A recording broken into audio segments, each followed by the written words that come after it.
when we hear that $100 million in new tax money is going to be heading toward the county schools, we have to ask ourselves if that is the right direction for the dollar amount. In other words, there is a plus on the dollar amount rather than a minus. I suggest that if we contemplated a 50% tax cut in the public school, the county school system, you would have a remarkable revolution in the way that system is operated. Such a cut would account for the inefficiencies, the drag, the waste that Tim Boyd, perhaps alone on the county commission, is aware of. It would energize all the people who run the school system to figure out, okay, why are we here? What are we doing? We're going to have 50% less money in the next cycle, so we're going to have to let people go. We're going to have to shut down certain buildings. We're going to have to cut certain operations, certain classes, and we're going to have to be much more conscious of where the money goes that we have. Now, a 50% tax cut would, as I suggest, would energize everybody on board, and it would suddenly free up capital that the people of Hamilton County are paying into a cartel, a system of services that are state-run, right? This is like having a state-run car factory or a state-run burger chain or state-run media such as National Public Radio, which of course we know gives the best reporting, the most accurate reporting, and the fairest reporting probably in the country. State-run this and state-run that, and at every turn I'm afraid we're not in the right spirit here. We look with skepticism. We recoil in doubt to think of a state-run hamburger chain or a state-run radio station or a state-owned newspaper, right? We believe that if we have the Chattanooga Times-Free Press as our news source, we're going to get accurate information with limited personal bias because it has a reputation to uphold, a reputation for fairness and balance in all the news that fits. It prints, or as they say, all the news that's fit to print. Right, that's the moniker on page one. And so we have a private owner, Walter Hussman in Little Rock, owning that newspaper, and you have local managers paid for by the marketplace, paid for by subscribers to the online business and to the print edition, and of course to the advertisers who want to meet those readers on the newsprint pages that come out every day in the Times-Free Press. You would not have a successful business if you had a state-owned newspaper, right? You simply wouldn't have it. And I think that Americans would probably revolt by not buying that paper.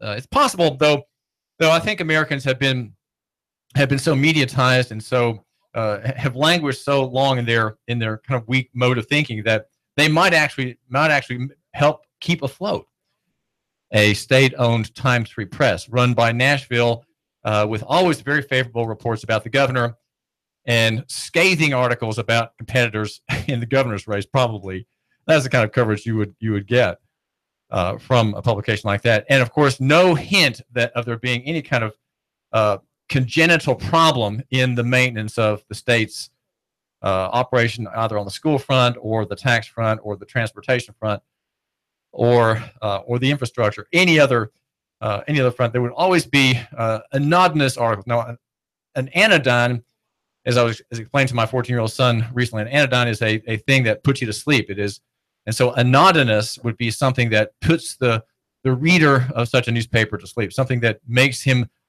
doze off, right, and be unaware about the dangers of the state to him, the dangers of the state to prosperity, the dead hand of the state, the morte-main, you might say, of the state. That's from the French mort-main, the dead hand. The state is almost always a dead hand. If there were a state newspaper, we would say, man, that newspaper is boring as could be, and it's very safe, it's very conventional, and its editorial positions are always on making much of minor points, right, and being indignant over things that are not really important, and being clamorous over things that are not truly vital to the people, or to law or to justice, and so a paper like that you would probably not be very successful.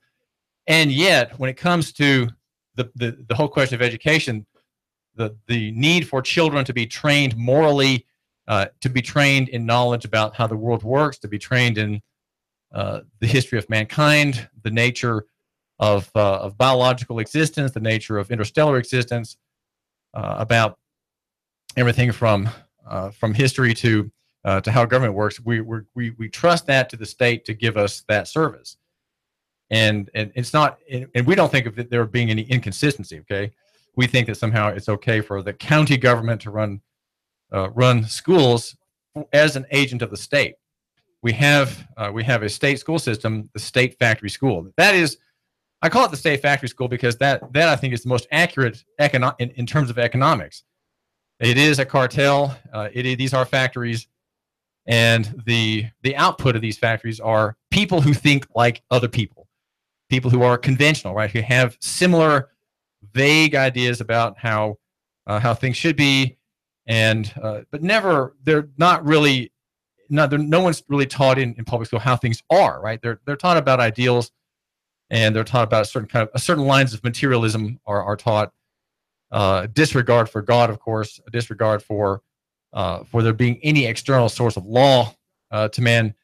So you're not really taught about how things are, thereby making them moral, and you're not really taught about the way things should be from the hand of the Creator, right? The Creator has given man very clear directions on reform and progress. These systems were not taught in the public school, and so it is a kind of religious enterprise.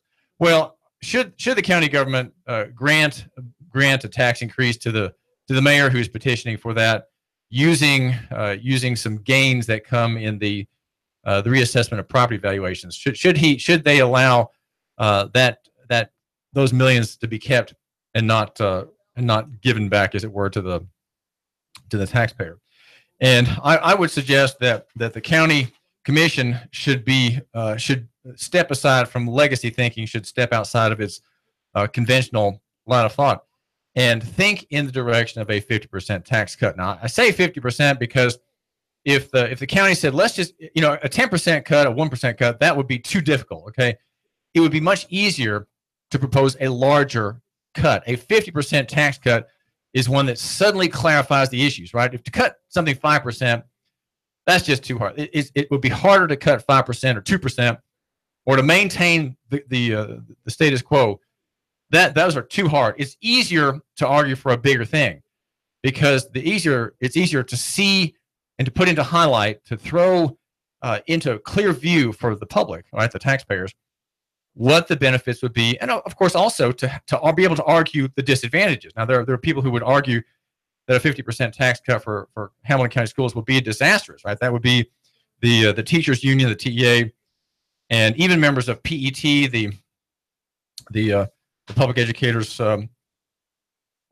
group that we heard about earlier this week. Even they would say no, that this would be a disaster for learning, right? Learning would be suffering. Children would be marooned with their parents.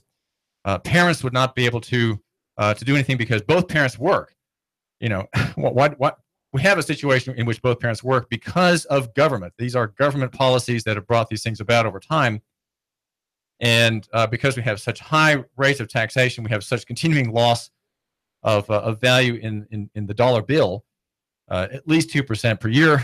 People cannot get ahead, and at every turn there are obstructions to the marketplace that would bring relief. Right? We have little relief because the marketplace at too many points is kept away. It's kept back, and we have interventions galore in Tennessee, and of course through the national power, we have FEMA interventions now boldly exhibited, bravely, courageously exhibited in Houston. And FEMA, of course, extending the disaster from the natural realm into the administrative realm. That is what FEMA does. It is a walking disaster zone by way of inorganic administration. Well, it may smell organic sometimes, but it is inorganic administrative disaster area. With pretended relief, right? And President Trump talks about, we empathize with you. We are here for you every step of the way, and so on. And all that sounds wonderful. It all sounds terrifically human. but agencies are not human, and they do not run in terms of humanity. And we can let's see if FEMA, as it has in other disasters, prevents aid from coming in, prevents volunteers from coming in. That's what has happened before. It has blockaded and turned away thousands and thousands of people, such as those who have been posted here in Chattanooga, planning on going to the Houston area to provide help, turned away by the good people at the Federal Emergency Management Agency. The idea of increasing funding for public schools, I want to suggest, has some main problems. Right, there's several major areas that are highlighted by Mayor Jim Coppinger's proposal to put in $100 million more. Interestingly enough, strongly endorsed by Chattanoogan.com's main columnist, Roy Exum, who sees a vista, a new horizon, who sees new things happening, great exciting gains in the county among the people. Again, led by the state, led by government. An odd argument to hear coming from Roy Exum, who's just beside himself with thinking of the glories that this $100 million funding boost will bring to Hamilton County. Well, for one, the idea of spending more money shows that the members of the commission, who are put there by you, right, put there by people like you, have not heard enough of the counter argument to progressivism and state control. They are continuing a commitment to a state-run and centralized bureaucracy based on statutory solutions to what the defenders of public schools say is a marketplace gap, right? There's a gap or a problem in the market, and that is why we have to have this system. Because think, if we didn't have a compulsory system that consumes hundreds of millions of dollars of capital from the educational sector every year, right? It's consumed by taxation. If we don't have that system running, there simply will be no education. We'll have children running wild in the streets. We'll have parents throwing their hands up because now one has to give some time to children learning their math or doing their spelling or going over verbs or reading through the history lesson. We'll have to have parents actually do something. We simply can't have that. We simply cannot have parents who are both busy earning money, earning Federal Reserve notes in the marketplace as employees. We can't have them be able to have to give any kind of thought to their children. And so keeping the funding at its current level or adding $100 million to it and not doing what I'm suggesting of cutting it 50% continues a commitment to centralized solutions. If you keep the money the same or you raise it, you are really just pointing out that there is a great illusion, I think, shared by, maybe not by you, but by thousands of other people here in Chattanooga. And that illusion is that there is no marketplace. There simply is not a marketplace. Now, we've been so long with public education in this country that, and we have only 10% of the people in the Hamilton County area who are not in public school, right? 10% of school children, or 10% of school-aged children are not in public school. That we have to say, you see there, if we didn't have a school to take care of the 90%, only 10% will be cared for by their homeschool or private school, parochial or Christian school family members, and the other 90% would just simply be adrift. They would be unmoored. They would be detached. Somehow they would be outside the care and love of our society. They would not be getting the care that we need to give every child. Every child is a wanted child. And if we don't pay our high taxes, we are going to have chaos. We're going to have rioting in the streets. These school children will be running along the sides of your house and throwing bricks in your window and smashing your cooling unit. They will be running into the next lot and throwing wooden beams into car windows and hitting people as they come out of Millennium Bank here next to our studio. That's what they'll be doing. You can't possibly want to have that, do you? So you think if keeping money the same or even cutting it is good? Well, that's what you really want. You really want to have rioting in the streets. Well, so there is this illusion that if we don't have public school, there exists no market. There are not worthy people who step in to provide a service. right, at much cheaper rates than now being paid for by public education. They don't exist. There are no entrepreneurs. No one knows how to teach children. No one knows how to do it. No one knows how to care for children.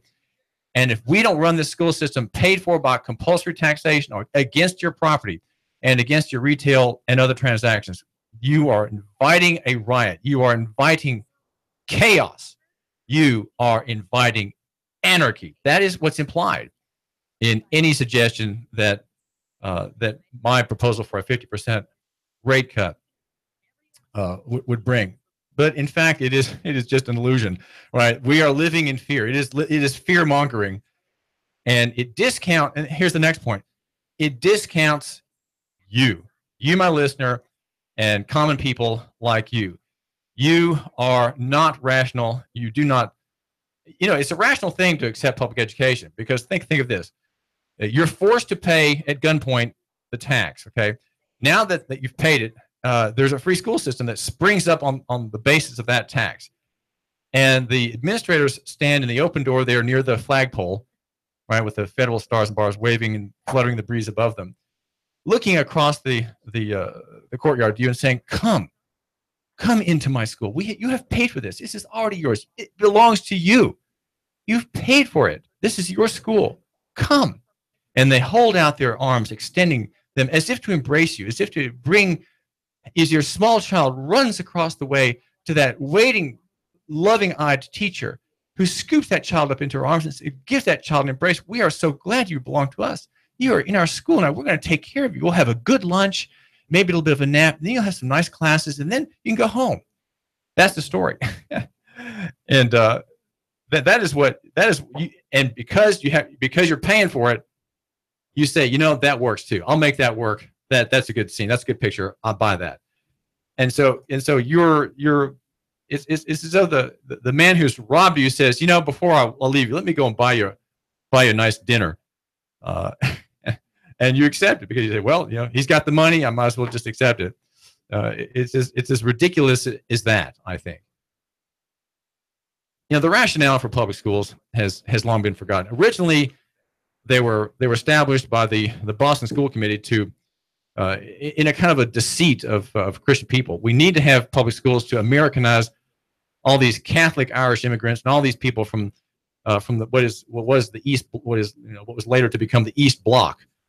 All those Slavs and Yugoslavians and people like that who came over here and spoke different languages and they weren't Protestants. And so to have them become like us, we need to have public schools. That was a kind of deceit, and we're going to use schools to mold immigrants, right?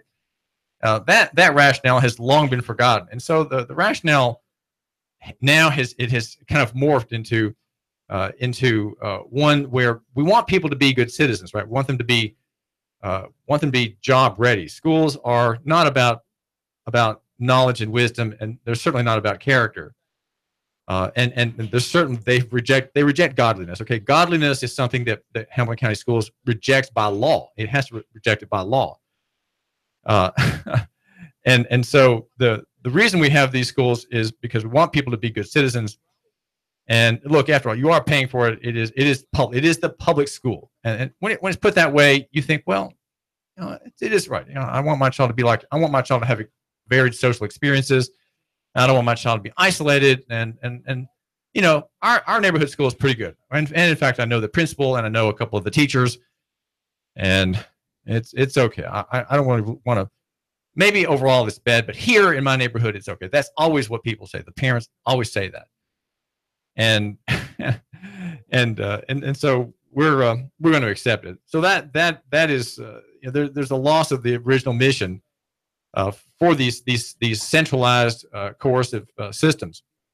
And another point I think that you might want to consider is that the public schools reflected a distrust in you. I think that's probably the main point that I would offer.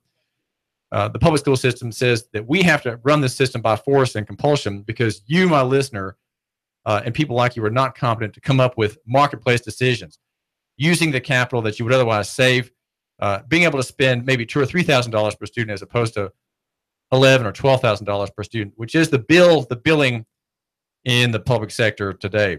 And then the final point, which I'm going to have to just leave it for later, The final point is that the internet and the decentralized digital world is putting pressure on school systems that you're not seeing. Okay, and I want you to find ways of trying to understand that. The internet has destroyed the taxi business through Uber. It has wrecked the newspaper business in many ways. It has wrecked the TV business in many ways. It's wrecked the radio business. These systems are all having to change from the digital revolution, the counter revolution. Against what? Against centralization. So here we have centralized systems that have not seemed to recognize the main trend against them. The major trend is against public schools. David Tulis. The Tennessee Valley's news, talk, and sports